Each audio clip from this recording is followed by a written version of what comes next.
काय ते सरकार योग्य तऱ्हेने हाताळते. सुरलाच्या लोकांना बी त्यांच्यासाठी वेगळ्या तऱ्हेचं उत्पन्न करण्यासाठी जे कायद्याप्रमाणे जे आहे ते फॉरेस्ट ॲक्टप्रमाणे ते पाळलं गेलेलं आहे. आणि ते काय आहे ते योग्य टाईममध्ये योग्य उत्तर कसं द्यायचं ते बायोडायव्हर्सिटी नष्ट होईल असं त्यांचं आहे. बायोडायव्हर्सिटी मला माहित नाही की येऊन दे ना. आता मी ऑफ हँड कसं बोलू शकतो. आजकाल काय व्हायला लागले की कधी कधी जेव्हा कसलेही विषय अपलोड होत नाही तरी बी लोक पेपरचं हेडलाईन करतात. तर मी यांनी बोलून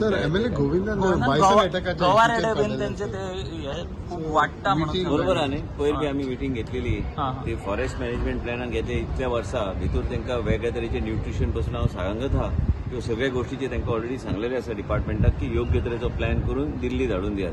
कारण पयलीं कितें जाल्लें की जे ग्रासलँड्स आशिल्ल्यो त्या ग्रासलँड्साचेर झाडां वचून लायल्या आणि हे ग्रासलँडाचे फॉरेस्ट मॅनेजमेंट प्लॅनाचे अनुसार जे योग्य तरेचे आयज कितें आसा प्री डेन्सिटी कमी असल्या कारणान आयज लेपर्ड आणि बाकीचे गोष्टी आयज आमी पळयता ते गांवांत भितर सरता. खेती येता आणि सगळें नुकसान करता. ह्यो सगळ्यो गोष्टी एक फॉरेस्ट मॅनेजमेंट योग्य तरेन हांवूच न्हू म्हाजे पयलींच्यान चालू जावंक जाय आशिल्लें तें आतां चालू करून माझे हांवें डिपार्टमेंटाक सांगलां म्हणजे it's on going process. Governance is on going process. ते योग्य तरेन जावपाची ग्रासलँडाचेर झाडां कोणें लायलीं नाच ग्रासलँड तेन्ना योग्य तरेन ते फॉरेस्ट मॅनेजमेंटाचे योग्य तरेन प्लॅनिंग जावंक नाशिल्लें. ते खूब वर्सांचे आमी उल्लेख करता. झाडां काय रातोरात ओव्हरनायट येना.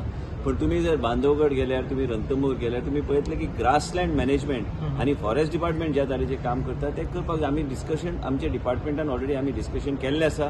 नोडल ऑफिसर आमी नेमलेलो आसा. PCसाहेबाक बी सांगला की योग्य तरेचे कॉम्प्रिहेन्सीव प्लॅन तुम्ही दिवंक जाय आनी हेजेर आमी चर्चा बेश्टे करत न्हू ते प्लॅन सेंट्रल गव्हर्मेंटाक धाडून ते एक्सपर्ट्स कडल्यान ते अप्रूव्ह करून हाडून हांगा इम्प्लिमेंट करपाचो प्रयत्न करूंक जाय. जो पर्यंत फॉरेस्ट मॅनेजमेंट प्लॅन आमचो जो आसा तो आमी थंय वचून योग्य तरेन आमी ते अप्रूव्ह करून घेना then you cannot do any modifications within the wildlife forest. There is a law and that law has to be respected.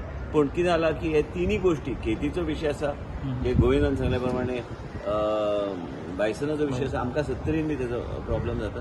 पण त्याच बरोबर आमी पळयता की ते एग्रीकल्चर बी सगळें हेचो नुकसान जाता. लेपर्ड आमी पळयता की कंटिन्युअसली आमी पळयला ते गांवांत येवन कोणाचे पेटे बिटे उखलपाचो प्रयत्न करता. कित्या खातीर प्रे डेन्सिटी इज एक्स्ट्रीमली लो हे हांव सांगत आयला इतल्या वर्सां. पण ते with a proper report and with a proper statement let the forest department give an explanation of this thing.